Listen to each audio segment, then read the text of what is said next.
In a world full of remasters and remakes, modern-day multiplayer sequels, and Quad A releases, Helldivers 2 is a shining example of a true sequel. Transitioning from a top-down perspective to a third-person one, the core aspect of the sequel stays true to the original while also just evolving the game in such a large way. Helldivers has been recently taking the gaming world by storm, hitting absurd player counts and getting a lot more attention than Arrowhead Game Studios really expected. The first game had a niche audience and it did get published by Sony this time around, and it really shows how well they put that Sony money to use. I mean, the game is absolutely gorgeous, it's fun to play, it feels great, and the attention and success it's getting is really well deserved. You play as a nameless Helldiver tasked with distributing liberty and democracy across the galaxy against the automatons and the bug boys. The game's theme is in the same satirical nature of something like Starship Troopers, and the obviously fascistic command you're taking part in is just over the top and hilarious. This really builds into the community aspect of this game because the cry for managed democracy always brings people together, and it's just fucking hilarious. But even with its shaky start,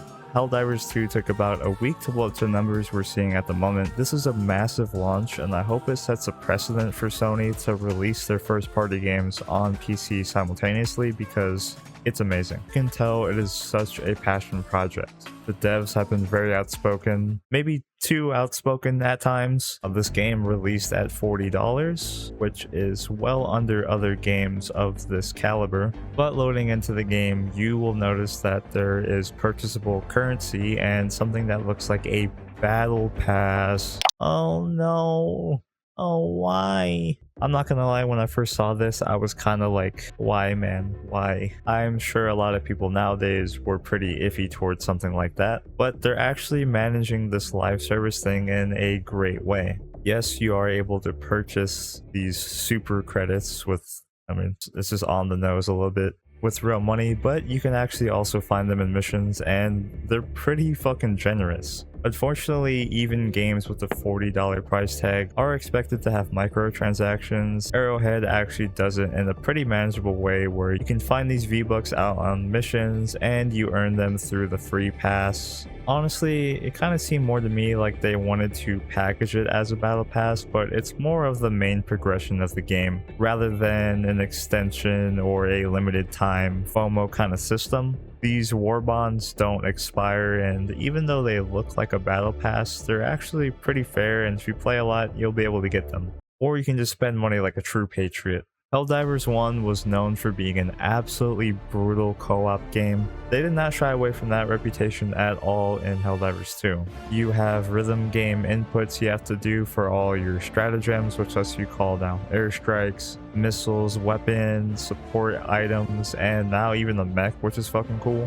And while you're liberating all the planets, you have to fight through a multitude of enemies, which there are 9 different difficulties in this game, and what I really enjoy about the progression from difficulty to difficulty is the enemies don't just do more damage or get more health. You actually see different enemies that do different things, and you fight increasing amount of spawns. Higher difficulties really require teamwork, game knowledge, and loadout selection depending on the mission or map type. Now, I do think some of these modifiers that spawn on higher difficulties are kind of just bullshit. There's one that makes your cooldowns twice as long, and I think it's kind of just not fun to just wait 8 minutes to spawn in your gun. But other than that, I think that they handle difficulty in this game in a really interesting way. My absolute favorite aspect of this game would be the live service element of it. When you first spawn in, you go to your war map and you see your major order and your personal order,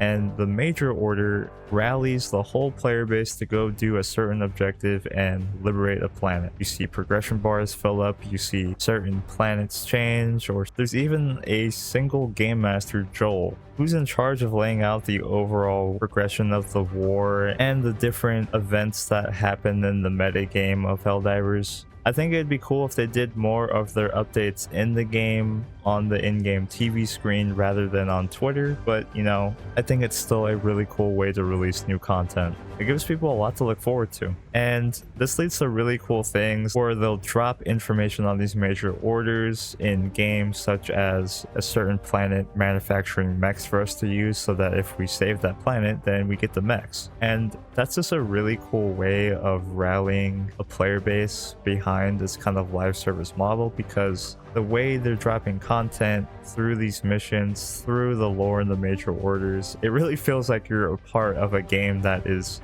actually changing and evolving. You know, this concept isn't new for a live service thing. Fortnite has done crazy events in the past where it's like you kind of just had to be there to see the map change, or like the rocket jump around and shit. It's just really cool to see. Even right now, we got a new mission type on 4 different planets that if we activate the termicide, then the bugs on the planet will be permanently eliminated. But there's actually some speculation that this will lead to new bug enemy types because of missing bug variants from the first game that are yet to be introduced, and reports of flying bugs on certain maps, which is made even more hilarious with the CEO of Arrowhead on Twitter tweeting that it's fucking fake news, it's fake news media propaganda. But I think it's really cool how the devs are participating in this kind of thing, and it's really fun to see the game change in real time and so quickly right after launch. I mean, this game only came out like a month ago. This game's environments look absolutely phenomenal. The lighting and general environmental effects on the map look absolutely stunning. The first time I fought against robots in like this dark forest with the rain coming down and just bright red tints and lasers shooting at me from these fucking robots wearing human skulls. It's just really fucking sick.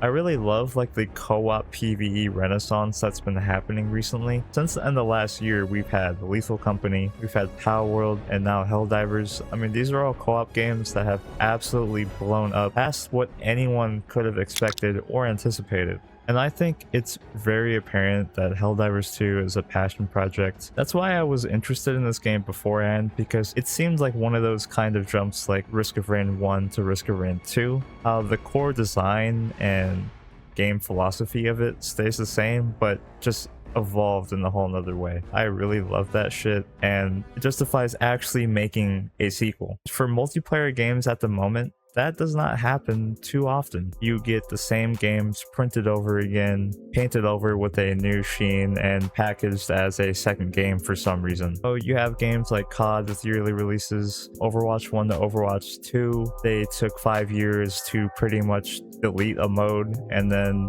just change a bunch of shit for no reason and just slap the 2 on that, I guess. Also Counter-Strike, which I think is a little more justified than Overwatch because it looks a lot better. But at the end of the day, I'm just like, well, it's Counter-Strike. I don't know what I expected. Now, obviously, if I'm being fair, all these games I just mentioned are made under different circumstances and for different reasons. Of course, it's hard to justify making a sequel at all. Oh, Invisible Drink. Whoa. Dude, that's crazy. Helldivers 2 seemingly came out of nowhere and put a lot of other releases around this time frame absolutely to shame. Another live service game that came out, Suicide Squad, a $70 ass game with fucking battle passes and DLC.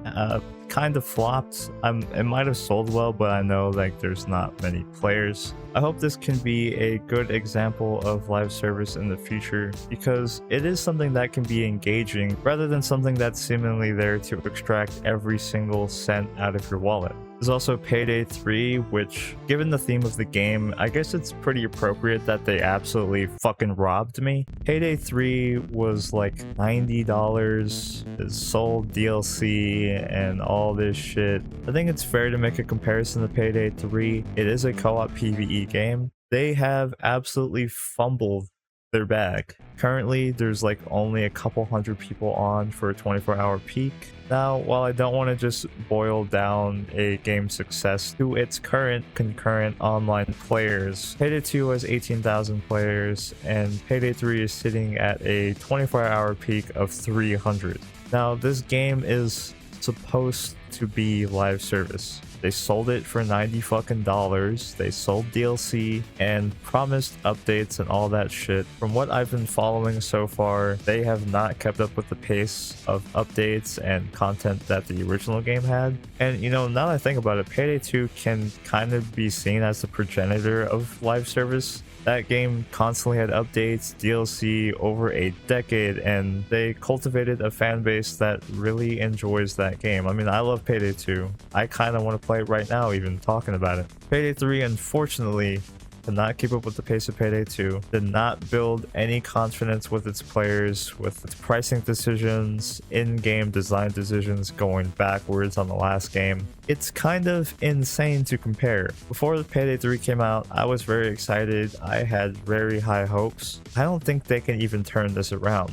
The community has absolutely no faith. While they did announce Operation Medic Bag to hopefully save the game, a lot of this stuff is just shit that should have existed. Kind of hard to build hype for an unready button. It's just really sad to see as someone who likes Payday. It shows how many things has to go right for a live service to really kick off and work out nowadays. Helldivers 2 managed to attract people to their game that might not even be interested in that kind of live service thing because it's actually engaging for the player. It's not just, we're gonna do an update, we're gonna add this, we're gonna do that. You know, it's actually interesting. Helldivers 2 is a great game, definitely worthy of all the hype it's been getting, and I can't wait to see where it's gonna go. I've been having so much fun with this game. It's just absolutely fantastic, and I thought I would talk about it here. If you enjoyed this video, please like, comment, and subscribe, or become a member if you want. That'd be really cool and epic. There's also my funny second channel where I'm posting gaming and other reacts and other shit if you want to check that out. But yeah, hope you liked the video and have a great day. Bye.